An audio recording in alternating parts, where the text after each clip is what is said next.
आज तो प्रेस को हम लोग ऐसा भी नहीं कह सकते कि प्रेस गुलाम होगी हिंदी में। ये तो जनरल नियाजी का जो सरेंडर था इंडो पाक वार में बगैर लड़े, जब 90,000 से ज्यादा लोगों ने आत्मसमर्पण कर दिया। अब तो कोई ये भी नहीं कहता कि प्रेस की आजादी के लिए कुछ करना भी है। जैसे कांड और जैसे घटनाक्रम आज हो रहे हैं, अगर 74-75 में हो गए होते तो शायद समाचार पत्र वाले ही क्रांति कर दिया होते।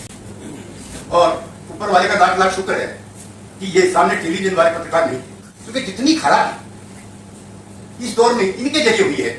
अब शाम को 5 बजे मुकाबला, उसके नाम भी ऐसे ऐसे हैं कि जैसे वो दो लोगों के बीच में नहीं, जैसे दो कम्युनिटीज के बीच में मुकाबला होना।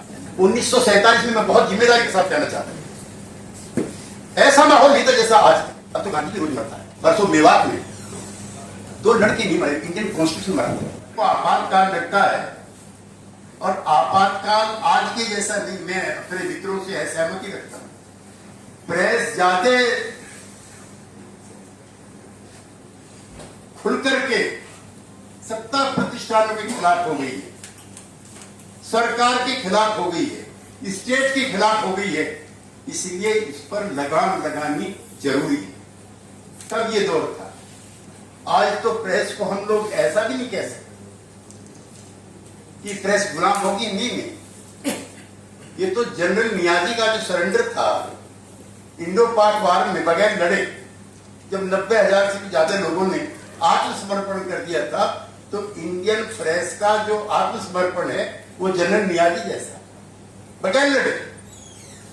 उस समय यहां से कोई 250 के करीब पत्रकार निकले थे आपातकाल के दौरान, और उसमें राजेंद्र सच्चर भी थे, जिनके पिताश्री संयुक्त पंजाब के पहले मुख्यमंत्री। कई लोगों ने गिरफ्तारी की। अब तो कोई ये भी नहीं कहता कि प्रेस की आजादी के लिए कुछ करना भी है। तब ने हमने ये फर्क, उसे कई समाचार पत्रों के संपादक थे उस समय, जयप्रकाश जी के आंदोलन का भी दौर चल रहा था, और बढ़ चढ़ करके लिखते थे। जैसे कांड और जैसे घटनाक्रम आज हो रहे हैं, अगर 74-75 में हो गए होते तो शायद समाचार पत्र वाले ही क्रांति कर दिए होते। और ऊपर वाले का लाख लाख शुक्र है कि ये सामने टेलीविजन वाले पत्रकार नहीं थे, क्योंकि जितनी खराबी इस दौर में इनके जरिए हुई है। एक पंडित जी बैठाए गए हैं, एक मौलवी बैठाया गया।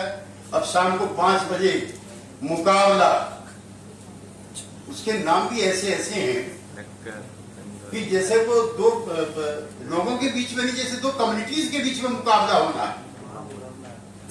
और शुरू हो जाता है, और मेरी जानकारी में है कि वो पेड लोग बैठते हैं और उन्हें पैसे दिए जाते हैं। एक बार तो मुझे बहुत ताज्जुब हुआ कि पाकिस्तान के एक पत्रकार को जब गाली पड़ रही थी, तो मैं ताज्जुब में था कि क्यों ये अपने मुल्क में बैठा हुआ बेवजह गाली खा रहा है। तो उसका डॉलर जो है, उसका पेमेंट डॉलर में हुआ। ये तब ऐसा नहीं, एक से एक बड़े पत्रकार थे, लिखते थे खूब, और जो पत्रकार जितना हुकूमत के खिलाफ लिखता था, समाज में उसकी उतनी ही ज्यादा इज्जत होती। जैसा कांड अब ये सैफी जी के साथ हुआ, उसमें इक्के दुक्के होते थे। साल में एक आध बार हमारे मित्र बैठे हैं, अलीगढ़ के प्रेसिडेंट भी रहे, राज्यसभा में हमारे साथ भी थे। अगर कोई नौजवान नेता गलती से गिरफ्तारी में आ गया, कैंपस में शांति नहीं होती थी, महीनों महीनों कैंपस बंद रहते थे। खबरदार है कि पुलिस घुस जाए कैंपस में। अब तो कैंपस के अंदर भी, हॉस्टल के अंदर जाकर के पकड़ करके लाते हैं, और माफ करना, हम लोग शांत रहते हैं। प्रतिक्रियाएं, रिएक्शंस, प्रतिरोध, रेजिस्टेंस लगभग कम हो गए। तो ऐसे हालात में जिन साथियों ने प्रयास किया है हम साथियों की इकट्ठा करने का, हम उनका समर्थन भी करते हैं, उनको धन्यवाद भी देते हैं। लेकिन जितना हम एक्सप्रेस कर रहे हैं, स्थिति उससे ज्यादा खराब है। 1947 में मैं बहुत जिम्मेदारी के साथ कहना चाहता हूं, ऐसा माहौल नहीं था जैसा आज है। मैं पश्चिम यूपी का रहने वाला हूं।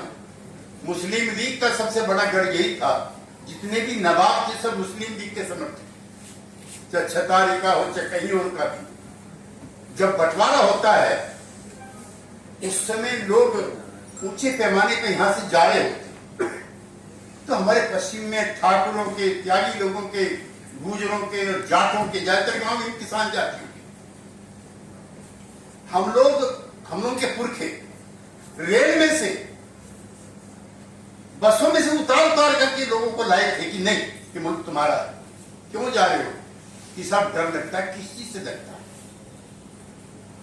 तो पाकिस्तान के जो सपने दिखाए थे जिना में, एक तो उसके लिए कुछ उनका मन रहा होगा, दूसरा बड़ी वजह जाने की, यहां पर उनके जो सवाल हैं वो अनआंसर्ड होंगे, ये भी एक बड़ा सवाल है।